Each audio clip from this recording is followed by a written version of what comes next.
అందరికీ నమస్కారం. ఇవాళ మనతో ప్రముఖ ఆధ్యాత్మికవేత్త జ్యోతిష్య పండితులు డాక్టర్ ముల్లపూడి సత్యనారాయణమూర్తి గారు మనతో ఉన్నారు. వారితో మాట్లాడదాం. గురుగారు నమస్కారం. నమస్కారం. నేను మనకంట గురుగారు, ప్రస్తుతానికి ఇది క్రోధినామ సంవత్సరం. రాబోయే రోజుల్లో, రాబోయే నెలల్లో అనుకోవచ్చు, ప్రకృతి విలయాలు ఎక్కువ జరగబోతున్నాయని చెప్పి కొంతమంది జ్యోతిష్కులు చెప్తూ ఉన్నారు. దానిలో భాగంగానే మొన్న మన కేరళలో వరదలు రావడం చూసాం. సో ఇంకా వెళ్లే కొద్ది ఇంకెక్కువ ప్రకృతి విలయాలు అనేవి ఎక్కువ అవుతాయని చెప్పి చెప్తున్నారు. మరి మీరేమంటారు? వచ్చే అవకాశాలు ఉన్నాయంటారా? మనం క్రోధినామ సంవత్సర ఫలితాలు మనం ఇక్కడే చెప్పుకున్నాం. అందులో మనమే కాదు, మొత్తం జ్యోతిష్కులందరూ, జ్యోతిష ప్రపంచం అంతా కూడా ఏం చెప్పింది? క్రోధినామ సంవత్సరంలో అరాచకాలు ఎక్కువైపోతాయి, కామం పెరిగిపోద్ది, కోపం పెరిగిపోద్ది, హత్యలు పెరిగిపోతాయి, మర్డర్లు, ఇలా అత్యాచారాలు, ఇలా రకరకాలు చెప్పారు. మరి అవుతున్నాయి కదా. ఇప్పుడు బంగ్లాదేశ్లో మనకేం జరిగింది ఇప్పుడు అంటే, ఇక్కడ దీనికి అంతటికీ కూడా కుజశనులు మెయిన్ కారకులు అనమాట. రాజుగా మరి వీళ్ళు ఉన్నప్పుడు యుద్ధాలకి ముందు కాలు దూవుతారు. ఒక దేశ ప్రధాని పారిపోయే పరిస్థితి వచ్చింది అక్కడ. అది చూసావు మరి. అందువలన గ్రహాలు లేవంటారు. మరి చూడు గ్రహాలు ఎలా.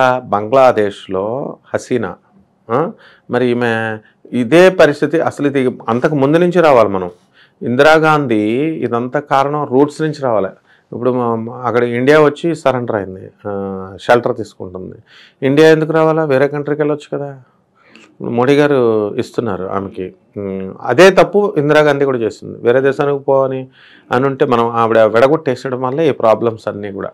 అప్పుడు బంగ్లాదేశ్ని ఇప్పుడు ఇదెంత ప్లాన్ ఏంటి? పాకిస్తాన్లో కలుపుకోవాలి బంగ్లాదేశ్ని అనేది ప్లాన్ అనమాట. దానికోసం ఇవన్నీ కూడా జరుగుతూ ఉంటాయి.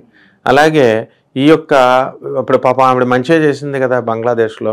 ఏముంది ఇప్పుడు ఆ రిజర్వేషన్ల కోసం మరి ఆ ఫ్రీడమ్ ఫైటర్స్ నుంచి తగ్గించింది.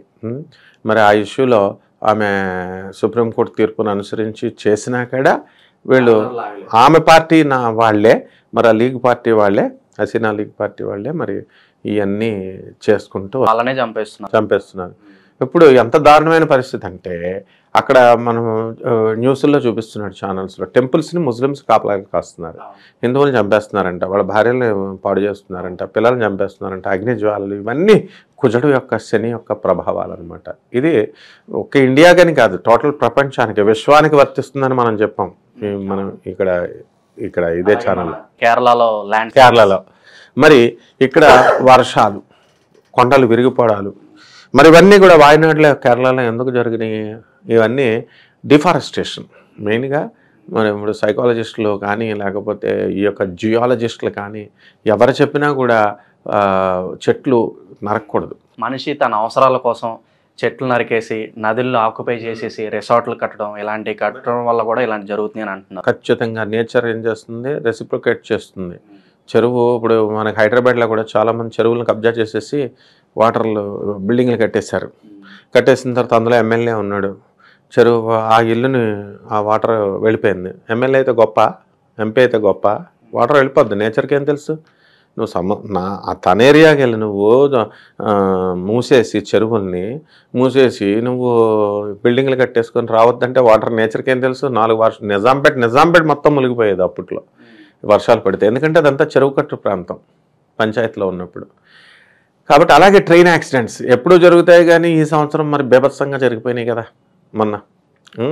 అలాగా వేరే రాష్ట్రాలైనా సరే మన దేశంలోనే కదా మొత్తం. ఇక హిమాచల్ ప్రదేశ్ అండ్ ఓషన్స్, ఈ రీసెంట్గా ఇది చూడు వర్షాలు, కలకట్టా మొత్తం అంతా కూడా.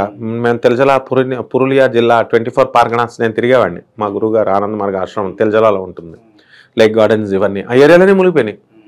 ఎందుకని? హుగ్లీ రివర్ పొంగేసింది.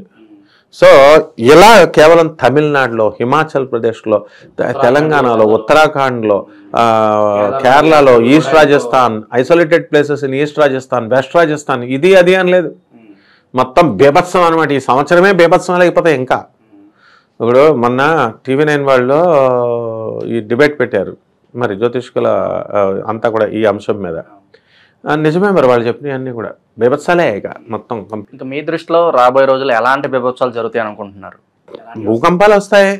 ఇప్పుడు కామన్ అవి. ఇప్పుడు దానికి పెద్ద జ్యోతిష్ శాస్త్రం అవసరం లేదు. ఇప్పుడు ధర్మ ఎప్పుడైతే క్షీణిస్తుందో, మనుషుల్లో స్వార్థం ఎప్పుడైతే పెరిగిపోతుందో, దానికి భూకంపాలు గ్యారంటీ. కుజుడు శని రాజమంత్రులుగా ఉన్నప్పుడు కంపల్సరీ. అంతేకాదు మనం వీడియోలో చూసుకోండి, మన ఛానల్లో పెట్టింది ఏంటంటే రాజకీయాల గవర్నమెంట్లు పడిపోతాయి అన్నాం. జగన్ గారి ప్రభుత్వం పడిపోయింది, తర్వాత ఇక్కడ కేసీఆర్ గారి ప్రభుత్వం కూడా గురైపోయింది, బంగ్లాదేశ్లో ఈమె ప్రభుత్వం పడిపోయింది. ఇంత భయంకరంగా దీని అంతటి కారణం గ్రహాలే, కుజుడు శనే. ఆ తర్వాత వర్షాలు తక్కువగా ఉంటాయి, కొన్ని ప్రాంతాల్లో ఎడారులు అయిపోతాయి, భూకంపాలు వస్తాయి. అంటే ఇంకలాగా నీళ్లు దొరక్క చాలా మంది బాధపడుతూ ఉంటారు, వాటర్ స్కార్సిటీ ఆల్రెడీ మనం బెంగళూరులో చూసాం. అవును, అక్కడేంటి ఇక్కడ కూడా వచ్చేస్తుంది, నెక్స్ట్ ఇయర్ ఇక్కడ కూడా వచ్చేది. మెడ్రాస్లో మేము చదువుకున్నప్పుడే అప్పటి నుంచే ఉంది. 2 రోజులకోసారి స్నానం చేసేవాళ్ళం మేము, వాటర్ డే బై డే వదిలేవాడు, దాచుకొని చేయాలన్నమాట. సో ఈ విధంగా వెలచరి, అడయార్, ఈ టీ నగర్, ఈ ప్రాంతాల్లో అంతా కూడా వాటర్ ఉండేది కాదు డే బై డే. అక్కడి నుంచి హైదరాబాద్ వచ్చిన తర్వాత హైదరాబాద్లో కూడా వాటర్ డే బై డే వచ్చేది కొన్ని ఏరియాస్లో.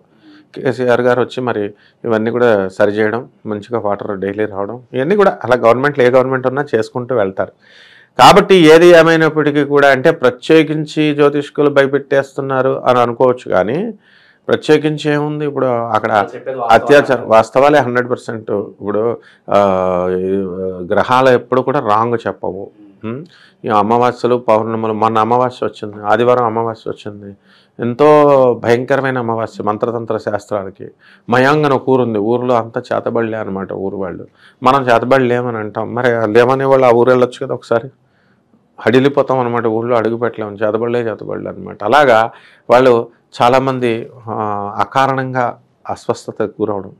కరోనా ఎవరైనా ఊహించారా? కరోనా ఆ టైంలో 2020లో ఎంత భయంకరంగా ఉంటుందని మరి ఒక శాస్త్రం చెప్తోంది, ఎప్పుడైనా జ్యోతిష్ శాస్త్రం కంప్లీట్గా.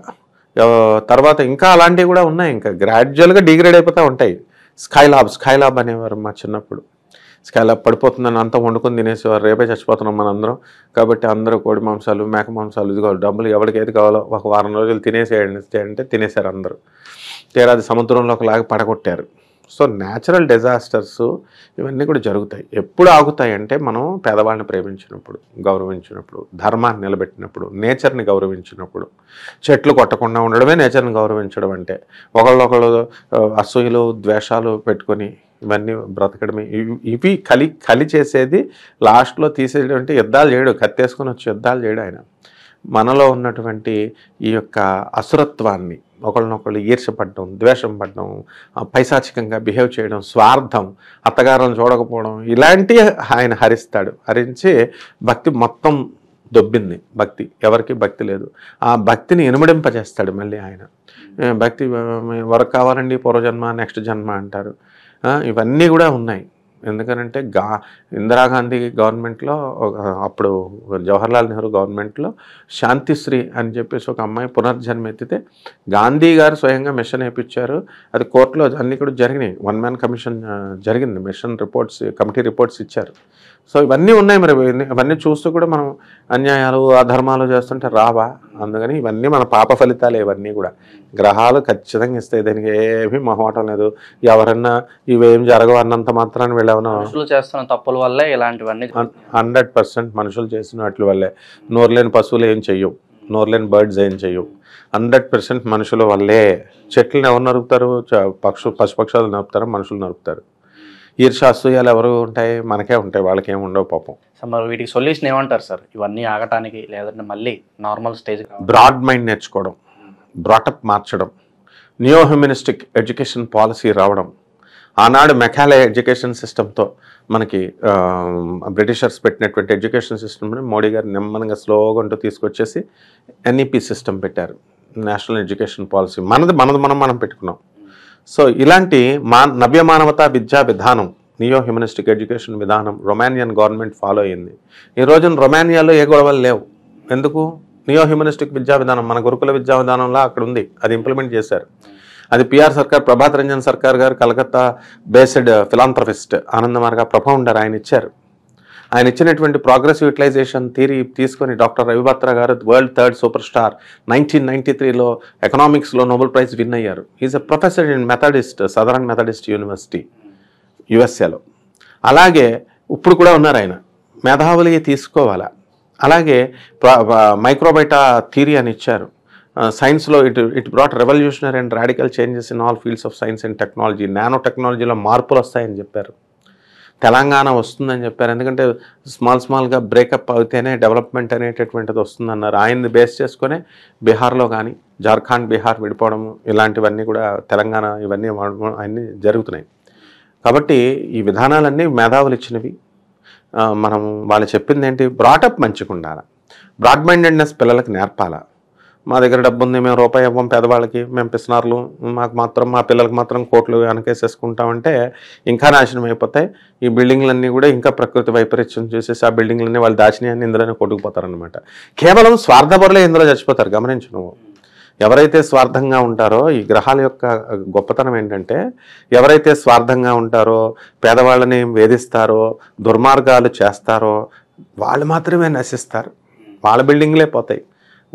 ధర్మాన్ని నమ్ముకొని ఉన్నవాడు పేదవాడు వాడు పోడు. ధర్మం ఎప్పటికీ గెలుస్తుంది అంటారు. ఎప్పుడు గెలుస్తుంది. కురుక్షేత్ర మహాయుద్ధంలో ఒక పక్షి ఆకాశంలో వెళ్తోంది. కోడిగుడ్డు గుడ్డు పెట్టి అర్జునుడు వేసిన ఒక సైనికుడు వేసినటువంటి బాణం దానికి తగిలింది. తగిలితే కృష్ణ అని అడిగింది, అది రక్షించు నా బిడ్డని అని. ఇక్కడ నదులు ఎలా పారుతున్నాయి, రక్తం మహానది గంగా నదిలా పారుతోంది, సముద్రాల్లో పారుతున్నాయి. అటువంటి సిచ్యుయేషన్లో కురుక్షేత్రం జరుగుతున్నప్పుడు కృష్ణ అని అనగానే అది అప్పుడే కృష్ణుడి లీల ఎలా ధర్మాన్ని ఎలా రక్షించాడు తెలుసా ఆయన. ఇంకొక సైనికుడు ఏనుగు మెదడుకు కొట్టాడు బాణం. వెంటనే ఏనుగు మెదడు ఇంత మెత్తగా ఉంటుంది కదా, అది వచ్చి బయట నేల మీద పడింది. కరెక్ట్గా ఆ పక్షి గుడ్డ ఆ మెదడులో మెత్తగా ఇరుక్కుంది. ఇంకొకటి బాణం వేయగానే ఏనుగు గంట వచ్చి దాని మీద అలా పడింది, గుడ్డుకు రక్షణగా. ఈ యుద్ధాలు జరుగుతున్నాయి, దాని మీద నుంచి అన్నీ వెళ్తున్నాయి. అది అని అలా మహాభారత యుద్ధం 18 రోజులు అయిపోయిన తర్వాత శ్రీకృష్ణుడు అర్జునుడిని తీసుకెళ్లి దాన్ని ఇలా లేపు చూపిస్తాడు. అది పక్షి పిల్లతగా తయారైపోయి అది పైకి ఎగిరిపోతుంది. ధర్మాన్ని నమ్ముకుంటే కృష్ణుడు అలా చేస్తాడు. ధర్మాన్ని నమ్ముకోకుండా పిచ్చేషాలు వేసి స్వార్థం, అమాయకుల్ని ఏడిపించడం, అమాయకులు కబ్జాలు చేయడం, భూ కబ్జాలు. ఎవడైనా సరే, వాడు ఏ మినిస్టర్ అయినా, ఏ ఎమ్మెల్యే అయినా, ఎంపీ అయినా, వ్యాపారస్తుడైనా, అంబానీ అయినా, ఎవరైనా సరే అన్యాయం చేస్తే మాత్రం ఇదిగో ఇలాగే కుప్పకూలిపోతారనమాట. అది మాత్రం తథ్యం. అదే కుజుడు శని చేసేది. ఇంకా విలయ తాండవాలు జరుగుతాయి. పేదవాడికి ఏం భయం లేదు. ఇవన్నీ కూడా ధనవంతులకి, అధర్మీలకి, అధర్మం చేసే వాళ్ళకే భయపడాలా. వాళ్ళ గుండెల్లో, ఇది నేను చెప్తున్నాను కదా, వాళ్ళ గుండెల్లో చూస్తారు వాళ్ళు. ఇంకా డిజాస్టర్స్ ఈ సంవత్సరంలోనే ఉన్నాయన్నమాట. సో TV9లో చెప్పినటువంటి జ్యోతిష్కులు చెప్పినటువంటి అన్నీ కూడా నగ్న సత్యాలు. అవన్నీ కూడా ఖచ్చితంగా జరుగుతాయి, అందులో డౌటే లేదనమాట. మనిషి చేసే తప్పులను అయితే మనం ఆపలేం సార్. ఆబ్వియస్లీ చేయాలని ఇంటెన్షన్ ఉన్నవాడు చేస్తూనే ఉంటాడు. మన చేతిలో ఏమన్నదంటే ఇలాంటి ప్రకృతి విలయాలు కాస్త తక్కువగా జరగాలని కోరుకుందాం సార్. ధన్యవాదాలు. ధన్యవాదాలమ్మా.